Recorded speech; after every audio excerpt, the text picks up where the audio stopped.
What up, though? You already know how it goes. Smash like, subscribe, comment. I don't care what you comment, as long as you comment. I appreciate all the support. I'll be looking at the comments. Y'all be mentioning stuff from like 10 videos ago. So y'all paying attention. Y'all following the story. Y'all following the details. Y'all remembering this stuff. It's crazy. Y'all remembering this stuff from 12, 13 videos ago. With y'all, I won't run out of ideas because y'all stay in the comments talking about, hey, talk about this, talk about that. I haven't even thought about that type of stuff, so I ain't gonna run out of stories no time soon. I'm still dropping for y'all those comments that motivate me, because even though I'm not receiving monetization at the moment, I'm suspended for like another 27 days before I can reapply. I'm still dropping because of y'all. Not many as I usually do, but I'm still feed the streets. I'm still feed the truck drivers just driving to work. I'm still feed the people just, waking up early in the morning and want some entertainment and to know about the unknown. Now the question is, somebody asked me, I wish I had their name right here, but they asked me, what do you think about dating somebody in prison? It's a beautiful thing for somebody to have companionship in the outside world in prison, especially if they're doing a long time or been gone away a long time. Many people don't have anybody to talk to, and if they do, it's their mothers, their sisters, and people who tend to stick around, which is usually just women. It's great for somebody. It can make them a different person inside. It can make them more humble. It can make them not want to go to the hole because they want to communicate with you over the phone. Now, when you write somebody in prison, or you talk to somebody on the phone, they'll start calling every day. So sometimes you got to tell somebody ahead of time, like, hey, look, call twice a week. I ain't got enough money to keep putting on that phone. Because I don't did it for my homeboys, and they call every day, twice a day, and talk the whole 15 minutes to the point hey, bro, I chill out, bro. Like, I'm spending about $60 a week on the phone. That's $240 a month. That's damn near a car note. That's insurance here. Like, you tripping. Would I want my daughter to date somebody in prison? No. I've been in prison. I love when somebody wrote me. I'm glad they stuck by me. But would I want her to write somebody in prison? Not if it wasn't her husband and he just happened to go to jail. I'm going to just be honest and 100 with you. Men in prison will tend, and it seems like women like talking to men in prison because they listen and they understand it. They non-judgmental. Oh, last night I went out and I slept with 30 guys, and the guy in prison will be like, oh, baby, we all get drunk and do things like that. It's okay. They understand it. They're non-judgmental. But let me give you a news flash. They don't have a choice. It's not like they got a plethora of women to talk to. It's not like they got a plethora of women that want to write them. You have no choice but to tell that woman, oh, it's okay. I heard some stuff over the phone. A girl told me about her sleeping around and stuff like that. And I'm like, things happen, people drink, people smoke, people get in their feelings, people want revenge on their boyfriends, or, stress or cause them to do that. I ain't had no choice, really. I ain't about to say you a H, you a S, you easy. I ain't about to do all that so you can stop writing me and stop sending me money. So guys will tell you anything to keep that money coming in and keep that companionship going, keep them pictures of your butt you send in, they're gonna do it. When they come home, they barely live up to what they telling you about all that. I want to get married, kids, I want to change my life. When they come home, after a couple blunts, a couple weeks, couple blunts, couple beers, or whatever they was doing, couple lines, they right back to their old self. So you be disappointed, like, damn, I spent all my time. I spent a lot of time, a lot of money, gave a lot of dedication to a guy just to come home and mess over me. And then too, if you don't already know this person,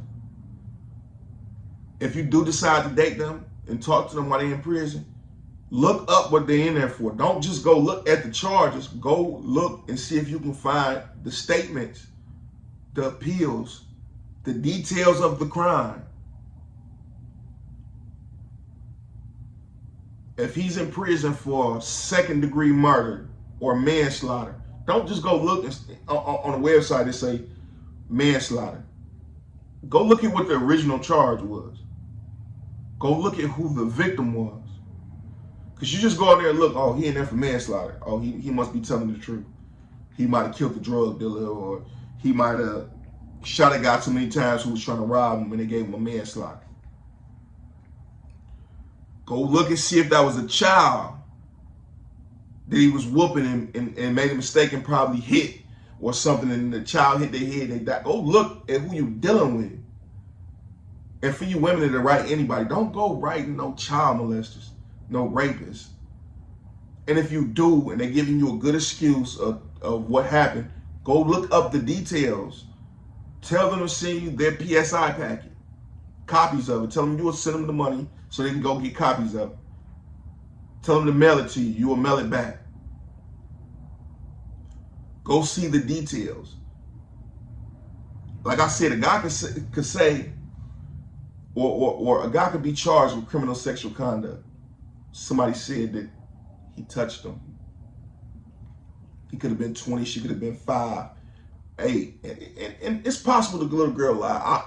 I wouldn't think that she lied. I'm sorry, but people do lie. Children do lie. Look at the story in Highland Park where the little girl told her father, Highland Park, Michigan, the little girl told her father that her brother was touching her. The father took the child, beat him, took him outside, told him to get on his knees, blew his head off. Do you know at the sentencing date for that murder, the little girl came clean and said she lied. She was just mad at her brother and knew she could get back at him like that because daddy crazy. Killed his own son over a lie. People lie. DNA evidence don't lie. It don't lie. So if that 5-year-old girl said he touched her and he did this, this, and that, and he got DNA off her, he did it.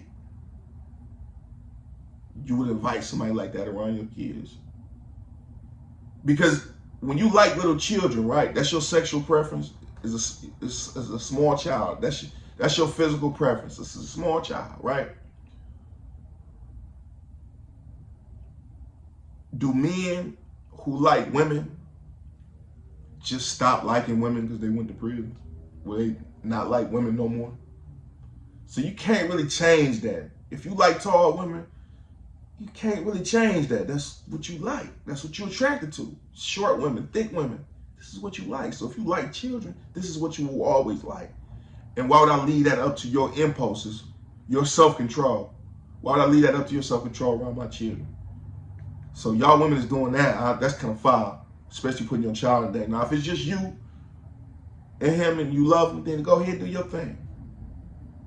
But when you're involving children or potential victims, then that's another thing. So you got to know what that person in there for if you write them. You have to know. If you write your boyfriend in jail and you've been writing for years, right? And you want to see if he's genuine about this. Because prison even trick you into thinking that you're going to come home and be so holy. You're going to be so loyal.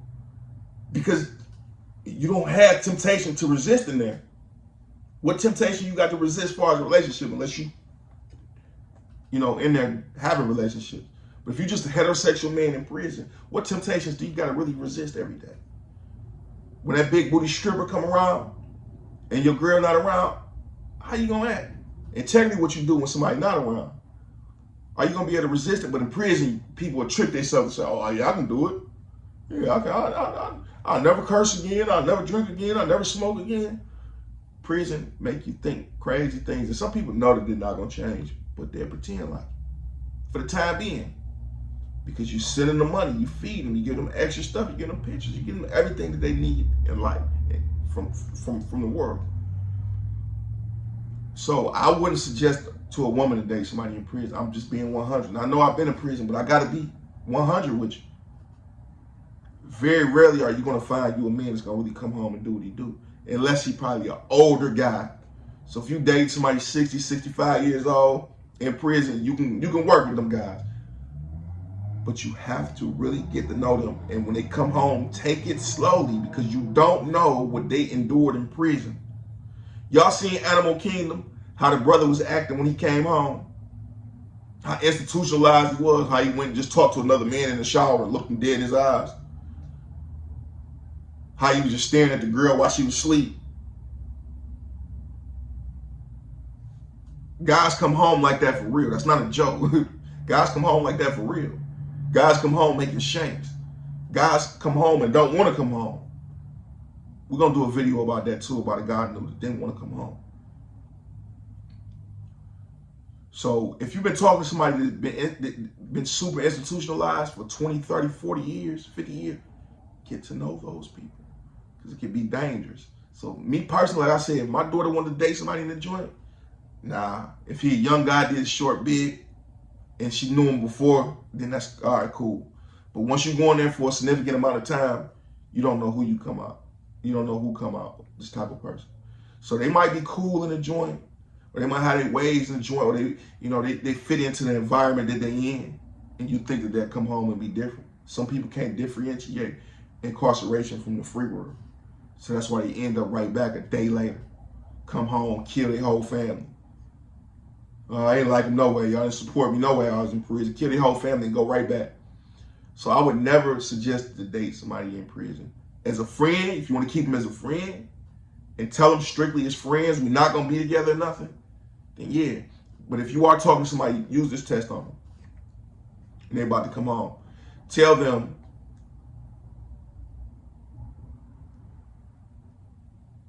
when you come home, I'm not giving you any money.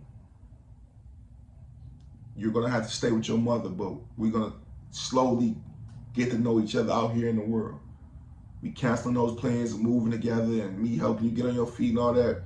So you're going to have to get a job. And once you get a job and we get to know each other, you hold that job down and show me